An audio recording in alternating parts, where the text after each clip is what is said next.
Tiene la palabra, per un temps de 7 minuts, la diputada Edna Estrems, quan vulgui. Bona tarda. Gràcies, presidenta. També vull començar la meva intervenció amb un record pels companys i companyes del País Valencià i de la resta de províncies que han patit la dana i que estan vivint moments molt difícils. Pel que fa a la proposició no de llei, dir que els municipis turístics són una clau per la nostra economia, generen llocs de treball, ingressos i la seva millora, desestacionalització i sostenibilitat formen part de l'estratègia de resiliència promoguda per la Unió Europea a través dels fons Next Generation. En aquest àmbit, l'Estat ha impulsat diverses iniciatives legislatives a través de reials decrets de mesures urgents o també a través de la Llei 7/2022 per impulsar el turisme sostenible. El Ministeri d'Indústria i Turisme també ha desplegat el Pla de Modernització i Competitivitat del Sector Turístic i ha iniciat l'elaboració de l'Estratègia de Turisme Sostenible 2030 per un creixement socioeconòmic sostenible del sector. D'altra banda, la Comissió d'Indústria, Comerç i Turisme del Congrés dels Diputats va exigir ja el 2022 i a proposta també del grup republicà la modificació del text refós de la llei reguladora de les hisendes locals per tal de garantir el finançament dels municipis turístics, qüestió que 2 anys després encara no s'ha realitzat. L'increment de població en temporada turística pot portar alguns municipis, com el meu, per exemple, a passar d'un nombre d'habitants a 8 o 10 vegades aquest nombre. I això vol dir tant com passar de 10.000 a 80 o 100.000 persones en aquell municipi. Es poden imaginar tots vostès què significa pel que fa a pressió sobre tots els serveis públics aquest salt enorme de població.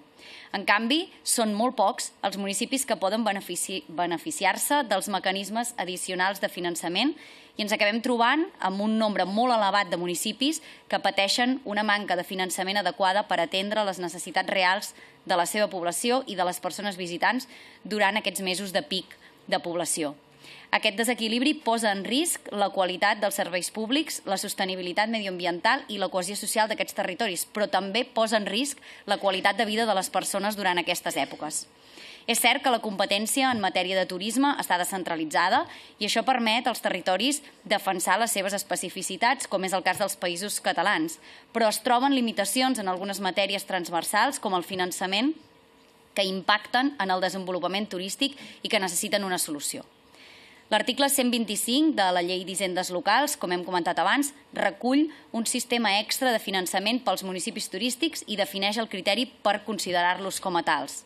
Aquests municipis poden rebre el 2% dels impostos especials que s'hi recapten si tenen més de 20.000 habitants i més segones residències que primeres. Creiem fermament que aquests criteris són excessivament restrictius i deixen fora a molts municipis que tenen molta activitat turística que es veuen obligats a afrontar amb recursos propis tots els costos derivats d'aquesta activitat, obligant així a augmentar la pressió fiscal als veïns i veïnes que hi viuen tot l'any pujant els impostos.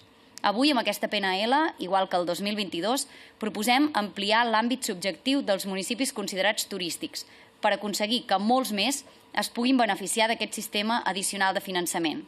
En aquest mateix sentit, la Llei 7/2022 del 8 d'abril de residus i sòls contaminants per una economia circular obliga els municipis a imposar unes taxes que cobreixin el cost real dels serveis de recollida, transport i tractament de residus. El cas, però, en aquesta tipologia de municipis és que el model actual de turisme de masses té un gran impacte en la generació de residus per persona a escala municipal.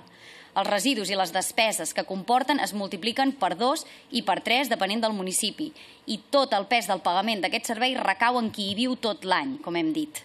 Té, doncs, poc sentit que la llei actual no tingui en compte això i que aquestes despeses repercuteixin en la taxa de recollida de residus municipal i, en conseqüència, com dèiem, els ciutadans i ciutadanes que viuen tot l'any al municipi.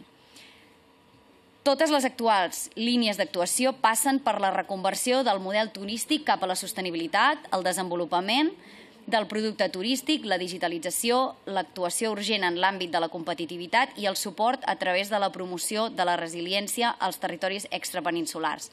Tot i així, tot això es queda curt si hi ha poblacions turístiques que no poden accedir a finançament addicional que alhora ajudi a impulsar i a promoure la reconversió d'aquest model turístic. I per tot el que he exposat, presentem aquesta proposició no de llei que ha de permetre fer modificacions perquè puguin ser considerats municipis turístics aquells que tenen una població superior als 8.000 habitants i no als 20.000 com ara està previst. També proposem fer les modificacions oportunes perquè siguin declarats municipis turístics aquells on el nombre de places d'allotjament turístic reglat superi el 50% de la població empadronada del municipi. En definitiva, el que reclamem són mecanismes que augmentin els recursos pels ajuntaments que afronten un augment estacional de la demanda de serveis com la sanitat, la neteja, la seguretat i el transport públic. Cap municipi turístic pot quedar abandonat davant d'una càrrega que sovint supera les seves capacitats.